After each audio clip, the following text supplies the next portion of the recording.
Cuán grande es Dios, cantaré cuán grande es Dios, y todos lo verán. Cuán grande es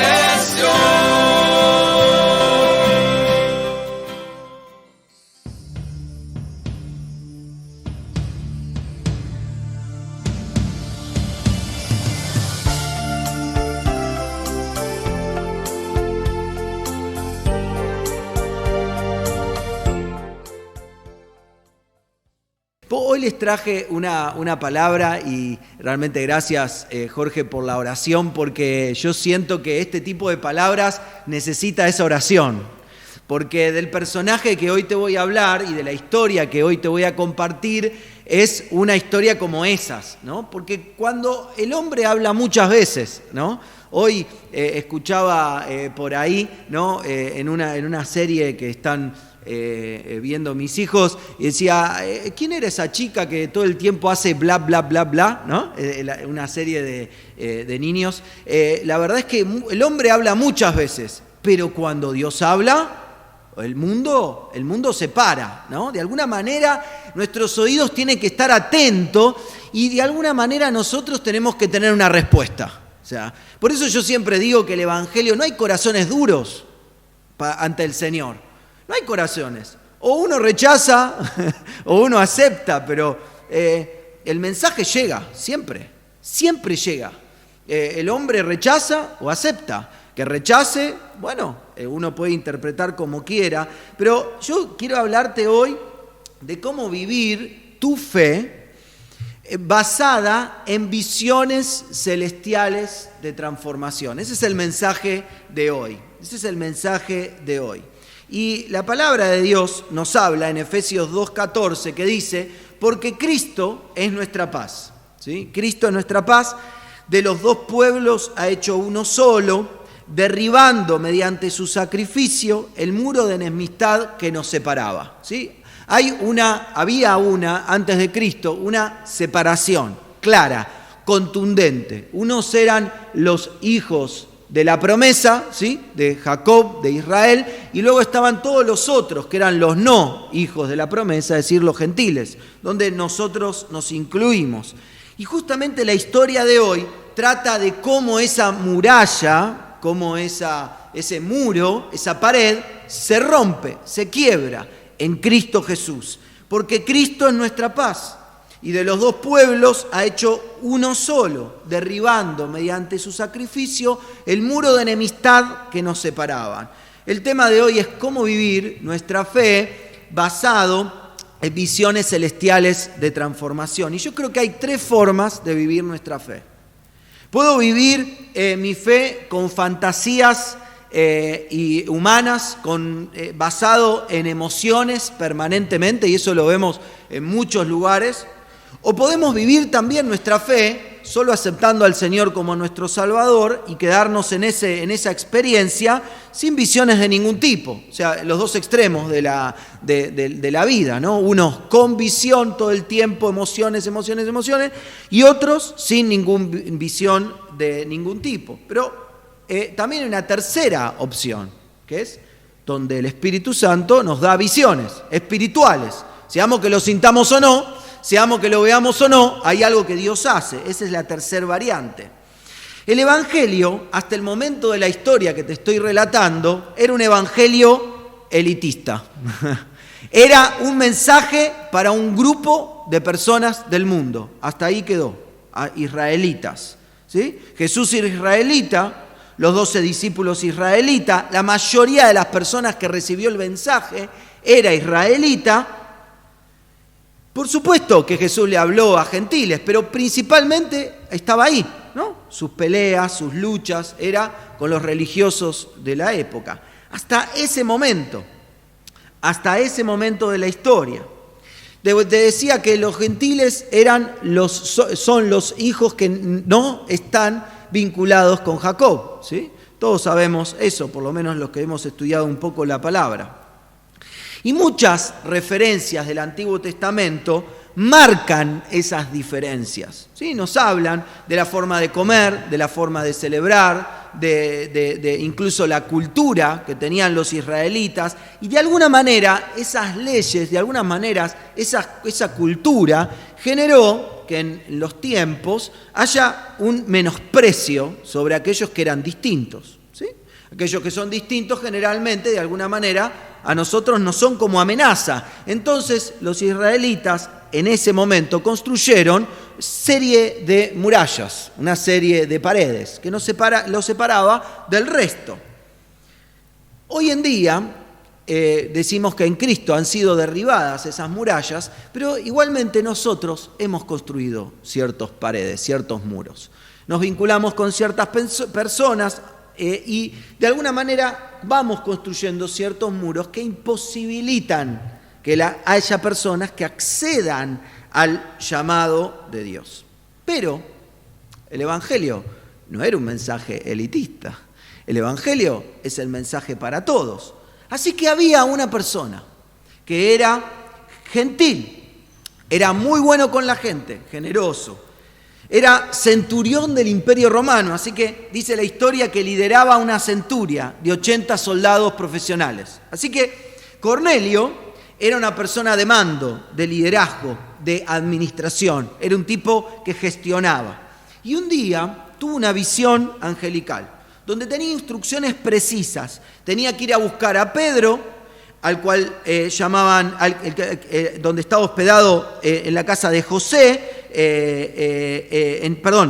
José, que estaba hospedado en la casa de Simón el curtidor, que tenía su casa junto al mar. El ángel le da instrucciones precisas a Cornelio. Le dice, tenés que ir a buscar a Pedro, que era el apóstol, y que tenía que ir a la casa de Simón el curtidor, que tenía la casa junto al mar. Así que, Hechos 10:9, dice la historia, y esta es la historia que quiero que repasen conmigo, Hechos 10:9, al día siguiente, mientras ellos iban de camino y se acercaban a la ciudad, Pedro subió a la azotea a orar. ¿Sí? Esta es la historia, Hechos 10:9, estoy leyendo la Nueva Versión Internacional. Hechos 10:9 nos dice que Pedro estaba en la azotea y que estaba orando. Era casi el mediodía, así que era un horario donde el sol rayaba la tierra. Tuvo hambre y quiso algo de comer. Mientras se lo preparaban, le sobrevino un éxtasis. Vio el cielo abierto y algo parecido a una gran sábana que suspendida por las 4 puntas descendía hacia la tierra. En ella había toda clase de cuadrúpedos, como también reptiles y aves. Y ahí vino la voz de Dios. Levántate, Pedro, mata y come.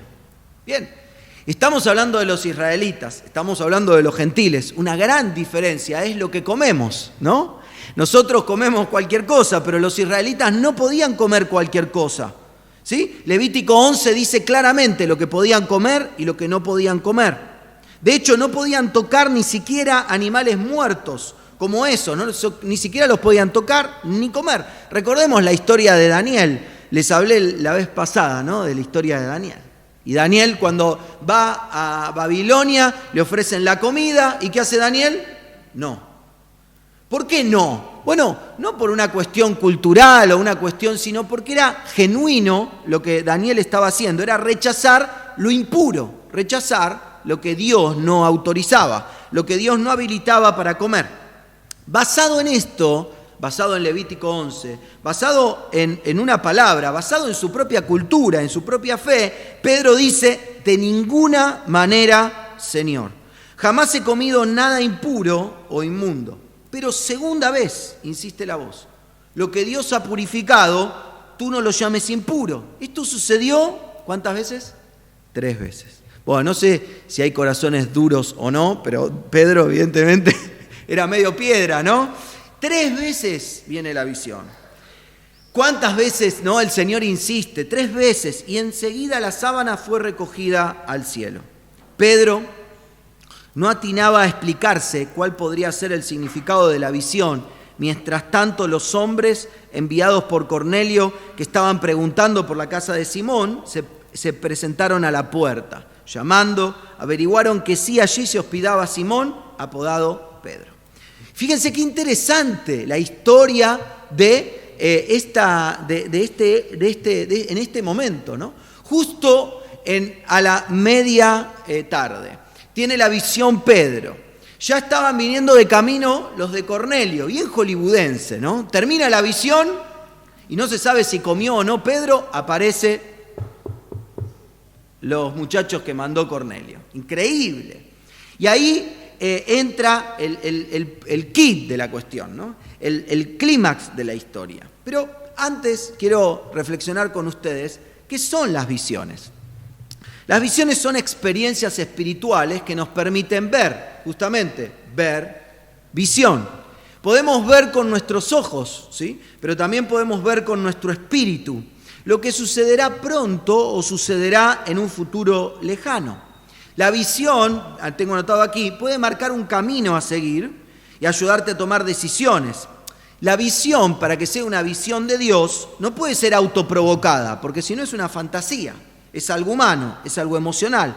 Las visiones verdaderas nacen del corazón de Dios, son celestiales y se revelan en sueños, de noche, de día, caminando, en el tren, trabajando, con problemas, bañándote, no bañándote, en todo momento, porque son visiones que las provoca el Espíritu.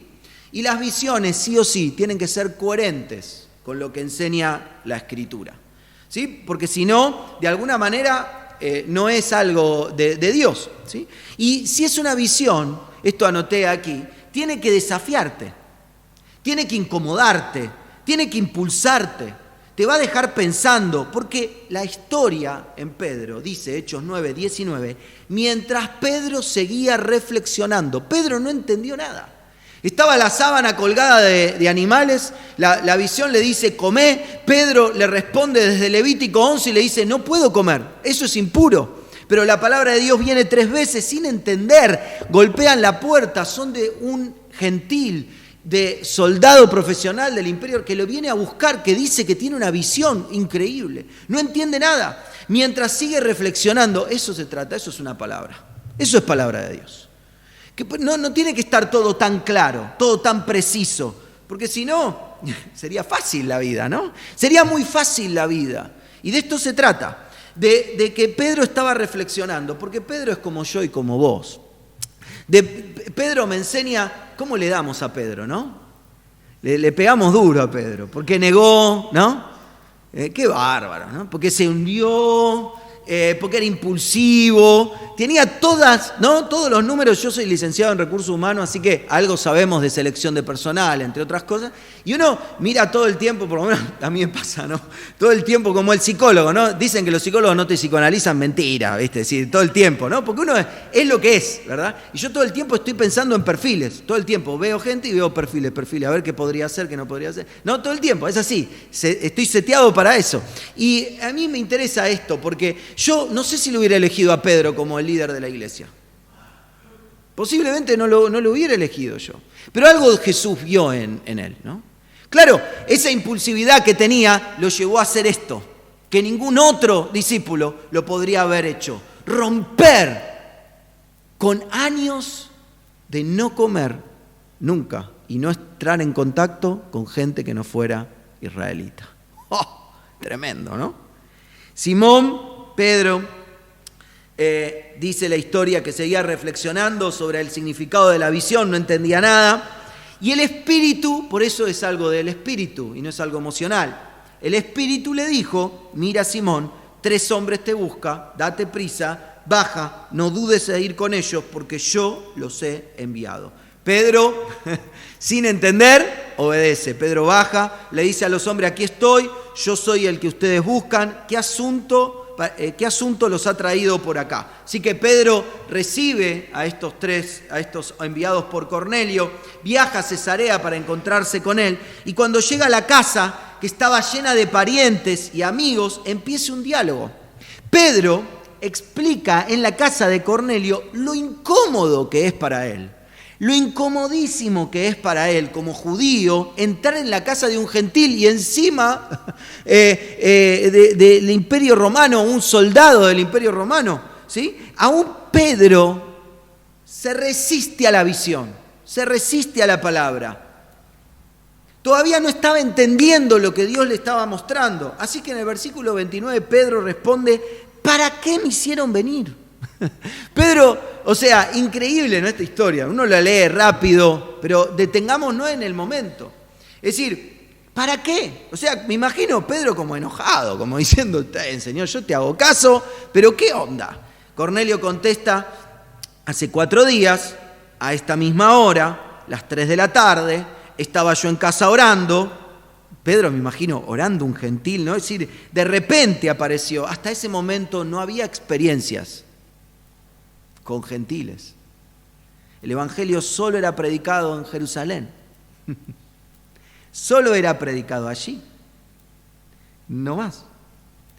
De repente apareció delante de mí un hombre vestido con ropas brillantes y me dijo, Cornelio, Dios ha oído tu oración y se ha acordado de tus obras de beneficencia. Por lo tanto, envía a alguien a Jope para hacer venir a Simón, apodado Pedro, que se hospede en casa de Simón, el curtidor. Simón, Pedro, claro, me hice un lío en el matete al primero, claro, todos se llaman iguales. Junto al mar, Simón el curtidor, a diferencia de Simón Pedro, ¿verdad? Así que inmediatamente mandé a llamarte. Cornelio era un hombre de cumplir con órdenes. Así que no duda, manda a llamarlo. Y tú has tenido la bondad de venir. Ahora estamos todos aquí en presencia de Dios para escuchar todo lo que el Señor te ha encomendado que nos digas. Y Pedro había preguntado, ¿para qué? No entendía. Así que Pedro, me imagino, con la voz así, como pensándose ¿para qué? Ahora comprendo, dice, que en realidad para Dios no hay favoritismo. Ahí empezó a entender. No hay favoritismos, sino que en toda nación Él ve con agrado a todos los que le temen y actúan con justicia. Así que explica el Evangelio. Cómo Jesús predicó con poder milagroso, cómo Jesús deshizo las obras de Satanás en la cruz. Y mientras Pedro estaba todavía hablando, se ve que Pedro era malo predicando, entonces necesitaba la ayuda del Espíritu Santo, ¿no? Bueno, siempre necesitamos la ayuda del Espíritu Santo, siempre. Pero a Pedro le pasó ya 2 veces, ¿no? En Hechos 2 y ahora. Estaba compartiendo, me imagino emocionado por la situación, y el Espíritu desciende sobre todos los que escuchaban el mensaje. Los defensores de la circuncisión que habían llegado con Pedro se quedaron asombrados de que el don del Espíritu Santo se hubiera derramado también sobre los gentiles, pues lo oían hablar en lenguas, alabar a Dios. Entonces Pedro respondió, ¿acaso puede alguien negar el agua para que sean bautizados estos que han recibido el Espíritu Santo lo mismo que nosotros? Y mandó que fueran bautizados en el nombre de Jesucristo. Entonces le pidieron que se quedara con ellos algunos días. Esa es la historia de Pedro, donde con las llaves que le había dado el Señor, abrió la puerta del Evangelio como un río caudaloso para que corra por las naciones. Y ya no dependa de Jerusalén, sino que corra por Arabia, por Indonesia, por Japón, por Corea, por Chad, por Egipto, por Oceanía, por cada isla, por Europa, por toda América, por cada rincón de las naciones, no importa el tipo de lengua que tengan, dialecto que hablen, el color de piel, o lo que crean o lo que no crean, el Evangelio ahora estaba habilitado. Hay 3 maneras de vivir mi fe. Hay 3 maneras. Una, con fantasías emocionales y humanas, sin visiones de ningún tipo, con visiones espirituales. Quédense tranquilos, los 3 van al cielo, porque los 3 son hijos de Dios. Pero te quiero describir las 3 para que decidamos y decidas en dónde pararte. Con fantasías emocionales y humanas. ¿Qué son las fantasías? Bueno, Esopo escribió una en 600 a.C. que dice: la fábula nos relata los pensamientos o castillos en el aire de la lechera, que llevaba en su cabeza un cubo de leche. Pensaba que como la leche era muy buena, lograría nati, de la nata mantequilla, que vendería a un buen precio en el mercado. Con ese dinero, que aún no tendría, se compraría un canasto de huevos y en pocos días tendría la granja llena de pollitos. Luego, cuando esos pollitos, que aún no tenía, crezcan, los vendería a buen precio de nuevo en el mercado, y con ese dinero ella se compraría un precioso vestido verde, con un gran lazo en la cintura. Pensaba la lechera que se vería tan hermosa que las otras mozas del pueblo le envidiarían, y el hijo del molinero, se ve que tenía plata, quería bailar con ella. La lechera seguía fantaseando y pensaba, no bailaré la primera vez que me lo pida, le diré que no con la cabeza, dicho y hecho, porque comenzó a menear la cabeza diciendo que no, el cubo de leche se cayó, se quedó sin leche, sin nata, sin mantequilla, sin pollitos y sin sueños. Y sin novio también, ¿no? Las fantasías son eso. Las fantasías son ilusiones, nacen de mi corazón, es emocional, es humano, es mi deseo, pero es humano al fin. El Evangelio, fíjate, nunca hubiera llegado a los gentiles si Pedro era un fantasioso, si Pedro se dejaba guiar por sus emociones. Lo emocional, lo humano va por un carril y lo espiritual va por otro. Los gentiles eran impuros para Pedro. No podría comer esa comida y no podría estar en contacto con ellos. Por lo tanto, si Pedro hubiera caminado su fe basado en fantasías y en su humanidad, nunca hubiera pisado la casa de Cornelio. Nunca. Hay muros, iglesia, hay muros que se levantan entre nosotros. No son los muros de Trump, ¿no? No es la muralla china. No es el muro de Cartagena de Indias, no. O el muro que tenía nuestro puerto de Buenos Aires enfrente. Son prejuicios en nuestra mente. Son presupuestos, son afirmaciones.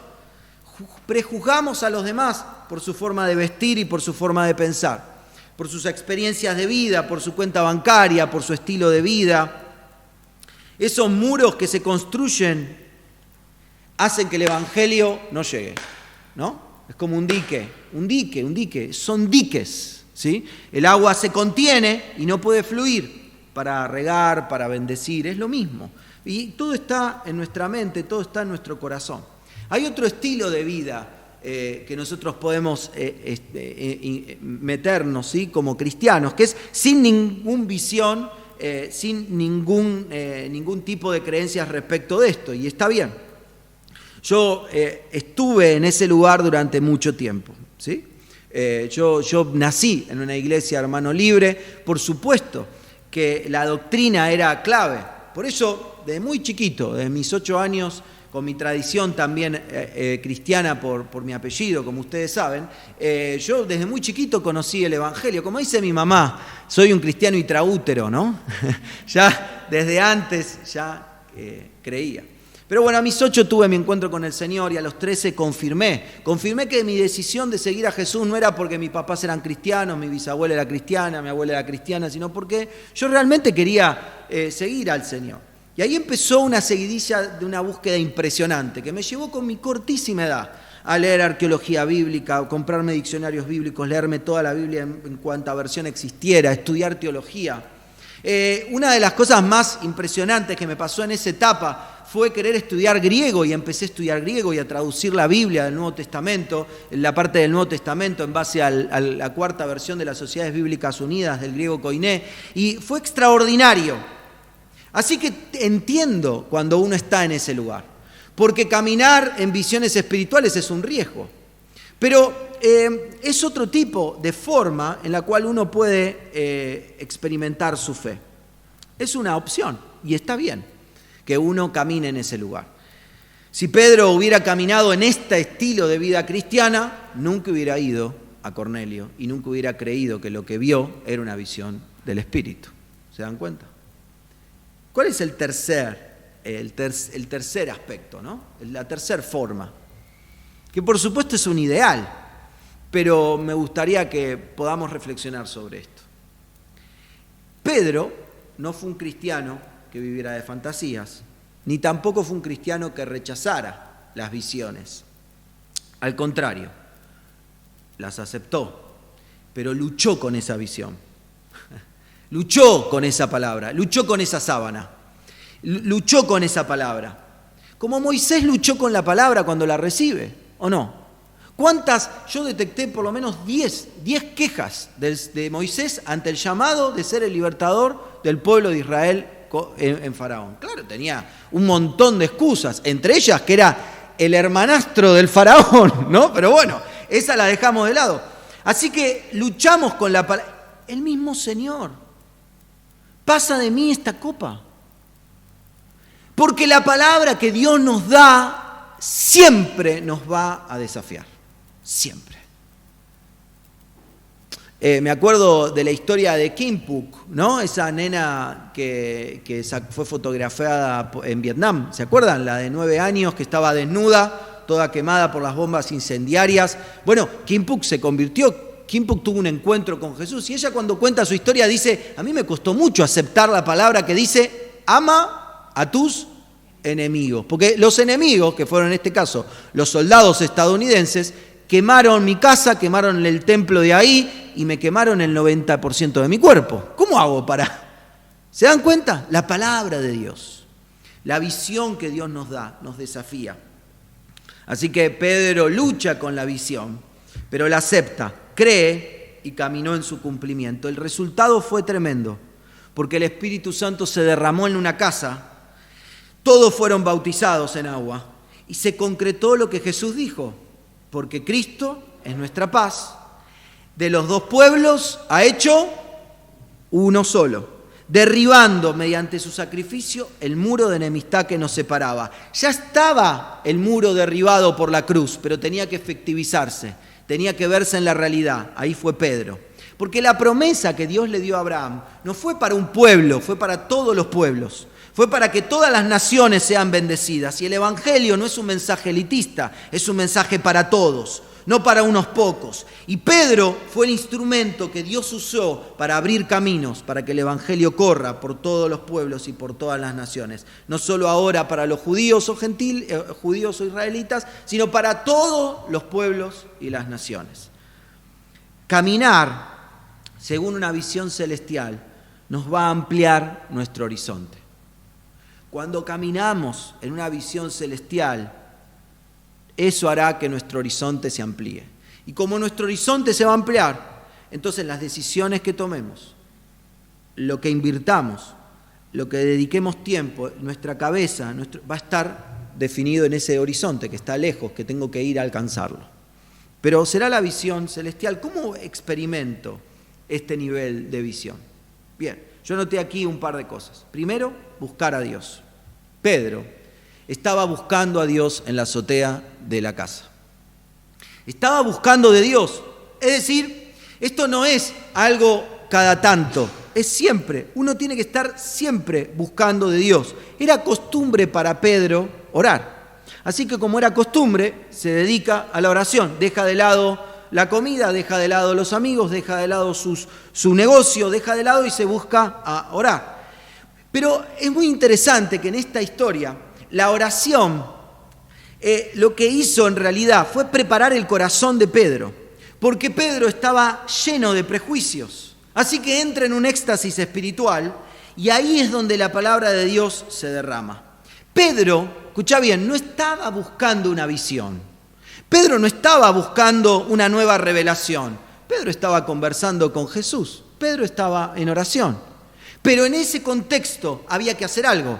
Había que habilitar el Evangelio para los gentiles. Así que ahí viene la palabra. Yo la verdad es que no estoy predicándote esto para que a partir de ahora seamos unos loquitos buscando visiones por todos lados, como hay cristianos por ahí, enloquecidos por encontrar lo nuevo de lo nuevo y perderse en el camino y desorientarse en eso. No, estoy simplemente hablando de que cuando Dios habla, tengo que abrir mis ojos, abrir mis oídos y escucharlo y ser obediente con eso, sea o no sea coherente con mis pensamientos. Segundo, tengo que estar abierto a Dios. No, todos recibimos de alguna manera, yo creo en el Dios que habla, le habló a Pedro, nos habla a todos, ¿verdad? Pero yo creo que esta es la segunda característica para caminar en este terreno, es estar abierto a Dios. Pedro resistió 3 veces la palabra, 3 veces la visión. Tenía razón Pedro. Le podría haber dicho a Dios, pero vos me mandaste a no comer. Claro, pero eso fue para otro tiempo, Pedro. Ahora, 3 veces, 3 confrontaciones. Y sin embargo, dice la Escritura, que mientras iba de camino, seguía reflexionando sobre esto. Entonces, de alguna manera, Pedro seguía batallando con esta palabra. Pero Pedro estaba abierto a Dios. Pedro se animó a seguir a Jesús. Pedro se animó a dejar las redes por Jesús. Pedro se animó a levantarse ahí en Hechos capítulo 2 y compartir el mensaje de Jesucristo a los que estaban reunidos. Pedro era el que se enfrentó a los religiosos de la época y les dijo: yo voy a obedecer a Dios y no a los hombres. Pedro, impulsivo como era, medio torpe seguramente, con carácter medio fuerte, estaba abierto a Dios. Es que cuando nos cerramos, desconfiamos, eso también tiene efectos en nuestra propia vida. Quiero hablarte de caminar en base a visiones que Dios te da y que tienen efecto en lo económico, en lo ministerial, en lo familiar, en lo personal. Es decir, Dios no solo quiere hablarnos en terreno de cómo predicar mejor el Evangelio, cómo desarrollarnos integralmente en todo. Tercero, tengo que estar dispuesto a actuar. Tengo que estar orando, buscando de Dios, tengo que estar abierto a lo que Dios me dice y tengo que estar dispuesto a actuar. Dios sabía que Pedro era armas de tomar, ¿sí? Sabía Dios que era Pedro el escogido, porque dijo: yo te digo que tú eres Pedro, y sobre esta piedra edificaré mi iglesia, y las puertas del reino de la muerte no prevalecerán contra ella. Te daré las llaves del reino de los cielos, y todo lo que ates en la tierra quedará atado en el cielo, y todo lo que desates en la tierra quedará desatado en los cielos. Pedro fue el hombre impulsivo, con carácter duro, comerciante, que Dios usó para abrir el Espíritu Santo a los israelitas en Hechos capítulo 2 y a los gentiles en la casa de Cornelio. Yo creo que aquí hay gente capaz de derribar muros. Yo creo que uno puede convertirse en, como Pedro, en personas que derriban muros para que el Evangelio corra por las familias, corra por las personas. Yo sé que aquí hay gente que tiene llaves para abrir puertas que ningún otro puede, porque la tenés vos. Qué bueno sería que nos animemos a caminar en este nivel. Para terminar, voy a decir un par de cosas y vamos a orar. Vamos a pedirle al Señor que nos bendiga, que nos ayude a procesar esta palabra. Lo primero es: las visiones de transformación nacen de Dios y vienen del cielo. Conozco muchos que autoprovocan movimientos, que autoprovocan sensaciones en el público. Te aseguro que es fácil hacerlo, muy fácil. Sin embargo, las visiones que transforman las naciones, las visiones que abren el Evangelio a millones, las visiones que realmente transforman la cultura de muerte y de dolor que trae sobre las naciones, realmente nace de Dios y vienen del cielo. Lo más interesante de esto, que cuando nosotros queremos autoprovocar visiones y manipular las cosas, nos engañamos a nosotros mismos, y esa ilusión que nos autoprovocamos lo que genera son desilusiones. La ilusión humana genera desilusión. Viene acá el mago y te hace un truco de ilusionista. Y viste que está el contra, ¿no? No sé, en Discovery o en National Geographic, te muestra cómo hace el ilusionista para... Cuando vos lo ves, el que te lo explica, decís, al final es una pavada. ¿Y qué es lo que hace? Te desilusiona. O sea, la capacidad que tiene el mago para ilusionarte y decir: wow, ¿cómo hizo para esconder ese auto? ¿Cómo hizo para...? Te desilusiona. Bueno, eso pasa cuando nosotros caminamos en lo humano, nos desilusionamos. Pero cuando uno camina a un llamado, cuando uno tiene un horizonte, cuando Dios le dijo, uno va allá. Por más que haya problemas, por más que haya guerras, por más que haya dificultad, uno va tras esa visión. Segundo, la visión celestial amplía tu horizonte. Nuestro horizonte no lo tenemos que ampliar nosotros a los golpes. El horizonte lo amplía el Señor cuando nosotros somos capaces de recibir la visión que Él tiene para nosotros y para nuestra vida. Y lo tercero y más interesante de toda la historia, y con esto quiero terminar, es que el Espíritu Santo no se derramó en el templo, El Espíritu Santo no se derramó en la casa del religioso más conocido. El Espíritu Santo no se derramó en un show. El Espíritu Santo no se derramó en el evento donde tocaba Marcos Witt.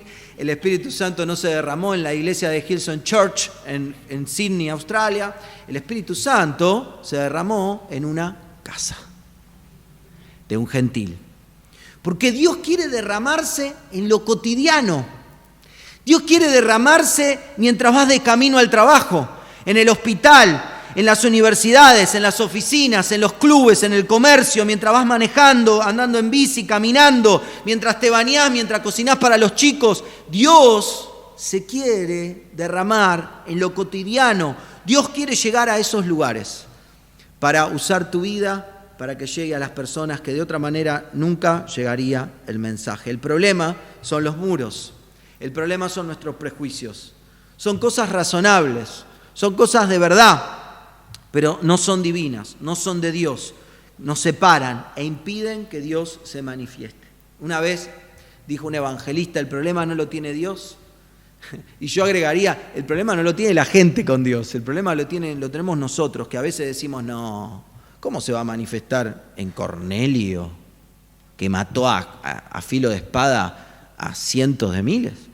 No, ¿cómo se va a manifestar en ese compañero de trabajo que es un, no sé, promiscuo, diría, ¿no? Que es un promiscuo. ¿Cómo se va a manifestar en ese familiar, en la tía esa brava, ¿no? Endemoniada, ¿no? Todos tenemos una tía endemoniada, ¿no? Dios se va a manifestar, ¿sí? Dios quiere salvar realmente a ese comerciante de acá que es un mafioso. Sí. Porque el Evangelio es para todos, no para una casta, no para un grupo elitista, no para un grupo de personas solamente, es para todos. Es para todos. Me encanta ir a ministrar a lugares diversos, ¿no? Diversos, pero me encanta muchísimo más a recorrer nuestro hermoso conurbano bonaerense, ¿no? Y ver cómo el Evangelio corre, y las personas abiertas al Evangelio. Y qué lindo es sentarme con poderosos, ¿no? Y ahí y conversar y ver la misma necesidad de un Padre, la misma necesidad de un Cristo Salvador, el mismo, comiendo caviar, capaz, distinto, ¿no? Pero la misma necesidad, el Evangelio es para todos. ¿Saben qué pasa? Es que en algún punto nosotros no queremos comer comida impura. Pero de eso se trata, de derribar esos muros para que el Evangelio corra, porque Dios no tiene favoritismos. Y si Dios no tiene VIP, y si Dios no tiene favoritos, entonces yo tampoco tengo que tenerlos. No definamos nosotros lo que sí merece del Señor y lo que no. Dejemos que Dios lo haga. Y seamos puentes. Pero dije que iba a terminar y como buen pastor nunca uno termina, ¿no? Es como que quiere enganchar al público, ¿viste? Y siempre... Sí, una más. Toda visión que recibas, cualquiera sea, para comprobar de que es realmente de Dios, tiene que señalar a Jesucristo. Porque Jesucristo es el primogénito de la creación, la cabeza de la iglesia, el Señor de señores y Rey de reyes. Y es a través de Él que nosotros somos salvados. Si una visión va contra Jesús, no es de Dios. Si una visión se trata de enaltecer al que la tiene y de hacer famoso al que la tiene, o un ministerio, entonces no es una visión de Dios. Porque todo se trata de Jesús. Amén. Vamos a orar. Señor.